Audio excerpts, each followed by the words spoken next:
آج میں آپ کو ایک ایسے ملک کی سیر کروانے جا رہا ہوں جو دنیا کا سب سے کم پڑھا لکھا ملک مانا جاتا ہے۔ وہ ملک جہاں کی حکومت اپنے فوجیوں کو اپنے ہی ملک کی عورتوں کا ریپ کرنے کی اجازت دیتی ہے۔ جی ہاں، دنیا کے سب سے نئے بننے والے ملک ساؤتھ سوڈان کی۔ یہاں کے رہن سہن اور لوگوں کے بارے میں جان کر آپ اپنا سر پکڑ کر بیٹھ جائیں گے۔ ساؤتھ سوڈان ایک سینٹرل افریقن کنٹری ہے۔ یہ ملک دنیا کا 41واں بڑا ملک ہے۔ آبادی کا صرف 20% حصہ شہروں میں آباد ہے، باقی 80% حصہ گاؤں اور دیہاتوں میں رہتا ہے۔ یہ ملک دنیا کے غریب ترین ممالک کی لسٹ میں آتا ہے۔ یہاں کے رہنے والے زیادہ تر لوگ دن میں $1 سے بھی کم کماتے ہیں۔ اس ملک کے 80% لوگ گھاس گھوس کے گھروں میں رہتے ہیں اور ان کے پاس ٹوائلٹ کی سہولت بھی موجود نہیں ہے۔ یہاں کے مرد اور عورتیں بہت ہی لمبے قد کے ہوتے ہیں، اس لیے اسے لمبے لوگوں کا ملک بھی کہا جاتا ہے۔ ساؤتھ سوڈان میں لوگوں کی امیری کا اندازہ گاڑیوں سے نہیں بلکہ جانوروں سے لگایا جاتا ہے کہ ان کے پاس کتنی گائیں اور بھینسیں موجود ہیں۔ لیکن یہاں پر حیران کر دینے والی بات یہ ہے کہ یونائیٹڈ نیشن کی رپورٹ کے مطابق ساؤتھ سوڈان میں وہاں کی حکومت اپنے فوجیوں کو سیلری نہ دینے کی وجہ سے وہاں کی عورتوں کا ریپ کرنے کی اجازت دیتی ہے، یعنی آرمی والے کسی کا بھی ریپ کر سکتے ہیں، جو کہ غیر قانونی نہیں ہے۔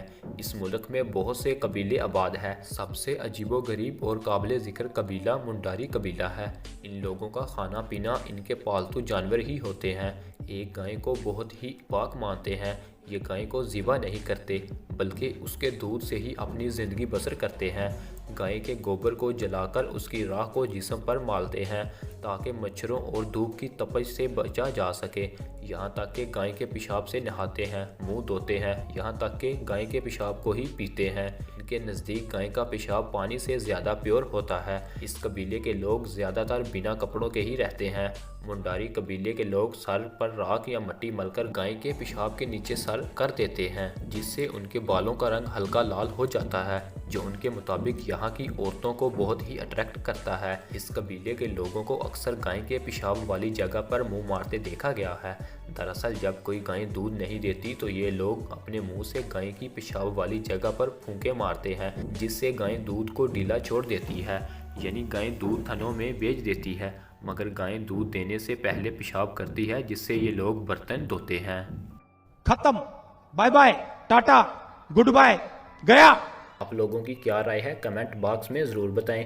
ویڈیو کو لائک اور چینل کو سبسکرائب ضرور کر دیں۔ شکریہ۔